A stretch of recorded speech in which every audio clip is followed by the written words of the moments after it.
Hi, and welcome to Comedy Recapped.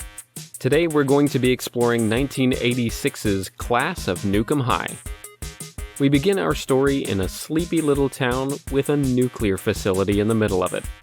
Unfortunately, we notice that one of the pipes comes loose. All the workers react to the emergency and warn their superiors that radioactive chemicals are leaking out and could contaminate the entire town. But their boss, Mr. Paley, reassures everybody that everything is under control. Employees attempt to tell him that shutting down is the only way to contain the situation, but he rejects the notion and keeps the plant open.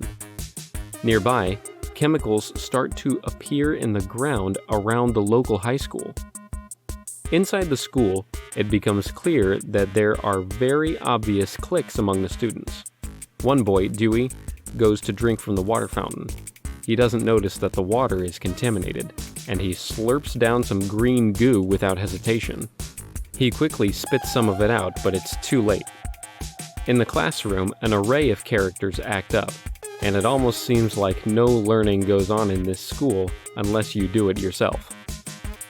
Suddenly, the teacher calls the class to attention, and the classroom falls in order immediately. Soon, the principal calls an emergency nuclear practice drill, but as they go to leave the room, Dewey starts to seize and act up. Suddenly, Dewey starts to transform, and he attacks one of the other students.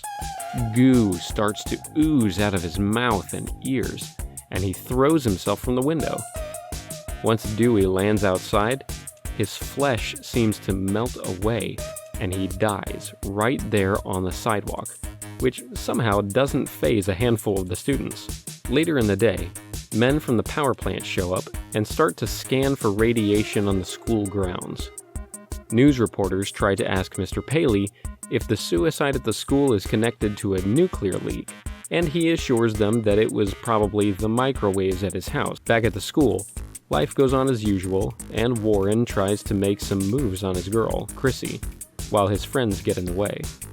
His friends then head to the school fallout shelter to get it on, and ooze leaks down on them from pipes, and they become infected by the radiation. Next, we get a closer look at the weirdos who grace the school hallways, and Chrissy points out that they used to be part of the honor society before radiation changed them into the creeps that they are. Outside, the Cretans are putting on their high bake sale, and they send one of their guys, Gonzo, to pick up from a worker at the power plant. Back at the power plant, the workers take their lunch out of their radiated containers, and the Cretans arrive to get their delivery. The supplying worker ends up taking them to the place where he grows their weed, and we see that he has nuclear waste barrels leaking all over the product, which would explain why it grows so fast. When they get back to the school, they sell their atomic weed to the other kids, whom are throwing a big party later. We see that it is an infamous bikini party with live music. When Warren and Chrissy get there, they quickly realize that it is not their kind of scene, but their friends try to set the two of them up to get it on. When they pass the joint around at the party, Chrissy takes an extra long drag, and she retreats to a bed upstairs. Once up there, she starts to feel herself, and something seems to come over her.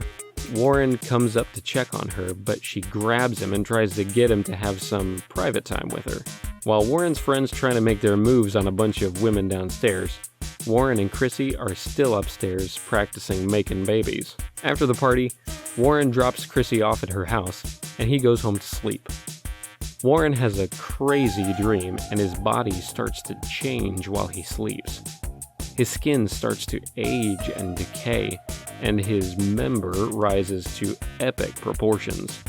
When he wakes up, he sees that the sheet is held off the bed like a teepee. Meanwhile, Chrissy has the same kind of dream, but with her belly grows at a crazy rate before a tentacle pokes out of her belly button. Soon, they both wake up, and they realize that it was all just a dream. The next day, school is back to normal, and Warren asks what was in the weed he smoked the night before.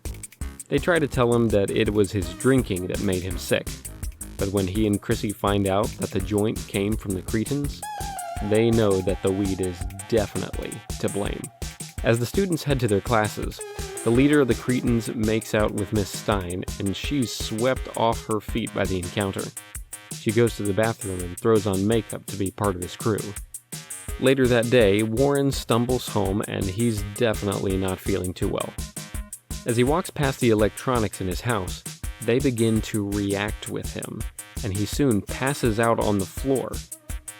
When he comes to, he tracks down the Cretan crew, who are robbing an old lady, and he goes to confront them.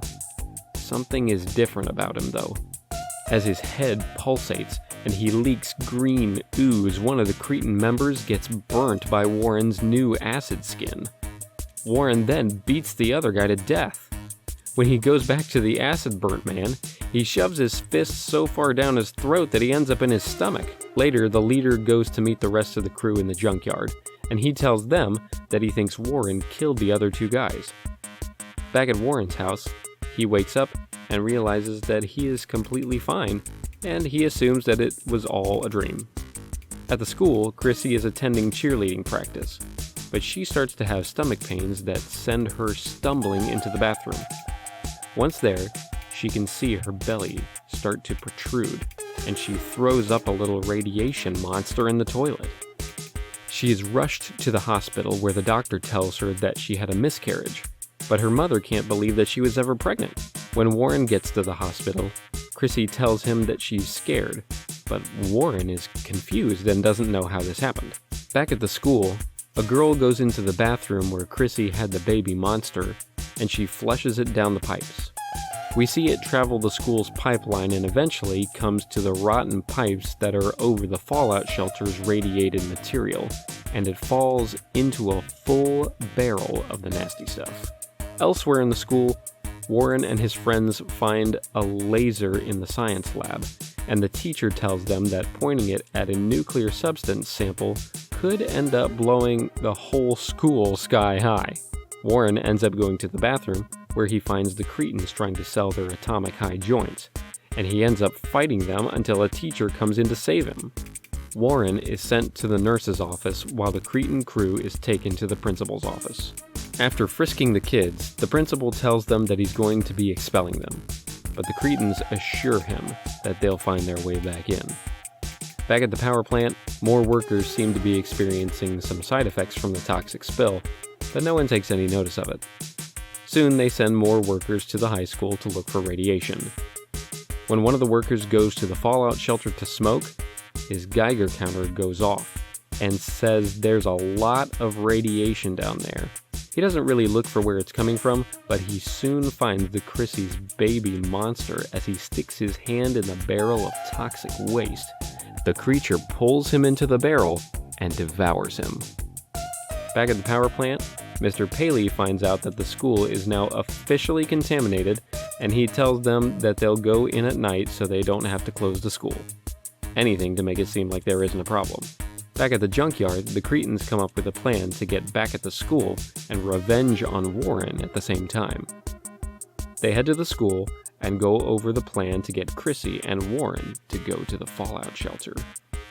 In no time at all, they get Chrissy down to the shelter, and the rest of them go to the principal's office to sound the alarm for the school. Down in the shelter, the leader tries to get fresh with Chrissy, but she doesn't make it easy for him. Soon the alarm is sounded and students and teachers pour out of the school. Once Chrissy hears the alarm, she knows that everyone is leaving the building, so help probably isn't coming for her. But Warren fights the waves of people to try and find her as he goes outside. Mr. Paley gets a call about the emergency at the high school, and he sets off the alarms at the facility too before he heads over to the school.